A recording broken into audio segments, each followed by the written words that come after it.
दुनिया के सबसे बड़े चुनाव खत्म हो गए। कल मतदान पूरा हो गया आखिरी दौर का, और अब सबकी नज़र 16 तारीख के नतीजों पर है। लेकिन कल एग्जिट पोल जो आया है, जब लोग वोट देकर निकलते हैं उनसे सर्वेक्षण किया जाता है, उसके मुताबिक नरेंद्र मोदी के नेतृत्व वाली सरकार बनने के पूरे आसार हैं। सुबह बनारस, शाम बनारस, मोदी तेरे नाम बनारस। इस बार के एग्जिट पोल पर यकीन करें तो नरेंद्र मोदी का प्रधानमंत्री बनना तय है। लगभग सारे चैनल एनडीए का बहुमत बता रहे हैं।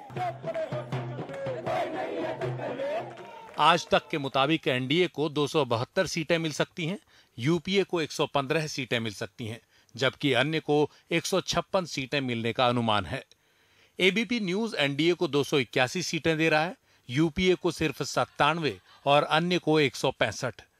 इंडिया टीवी ने एनडीए को 289, यूपीए को 101 और अन्य को 153 सीटें दी हैं। टाइम्स नाउ जरूर एनडीए को 249 सीटें दे रहा है, यूपीए को 148 और अन्य को 146 सीटें उसके एग्जिट पोल में मिल रही हैं। कुछ चैनल एनडीए को 300 से भी ज्यादा सीटें दे रहे हैं। कांग्रेस और उसके सहयोगी याद दिला रहे हैं कि पहले भी ऐसे पोल पिटते रहे हैं।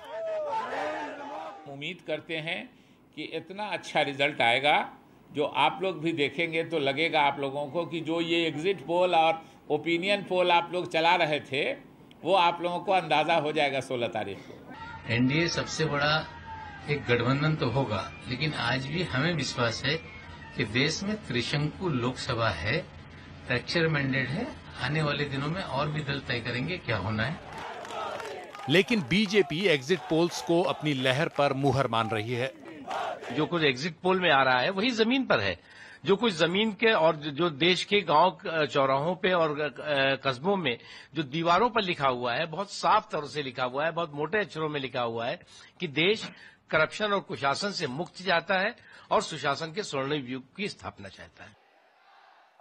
जाहिर है बीजेपी इससे खुश होगी। ये पोल पूरी तरह सही भले न हो, बहुत दूर तक कम से कम ऊपर दिख रही हवा का पता बता रहे हैं। देखना है ये अंदाजे कितने सही निकलते हैं। एग्जिट पोल पर तमाम नेता अपनी प्रतिक्रिया दे रहे हैं। बीजेपी के नेता उत्साहित दिख रहे हैं और कुछ बाकी नेताओं का, विरोधी नेताओं का कहना है कि ये सच नहीं है, सच 16 तारीख को ही बाहर आएगा। Well, it's a matter of only 72 hours.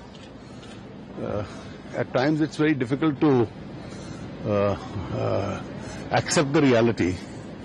But if they don't accept the reality of the exit poll, they'll have to accept the reality on the 16th. Congress का जो भयानक भ्रष्टाचार था और विपक्ष की जो भयावह चुप्पी थी, उसके खिलाफ 3 साल पहले हमने एक माहौल तैयार किया।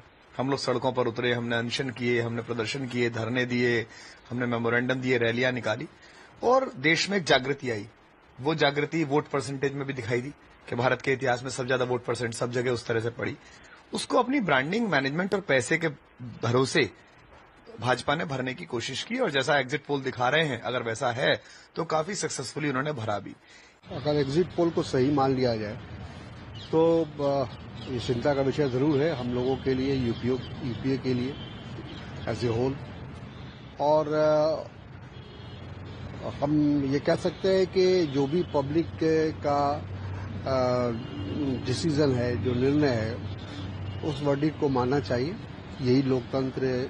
कल मैंने जो सर्वे देखे उसमें मैंने ये देखा कि काफी कॉन्ट्राडिक्शंस थे और जो पैनल पर लोग बैठे हुए थे वही आपस में काफी तकरार कर रहे थे कि ये कैसे हो सकता है।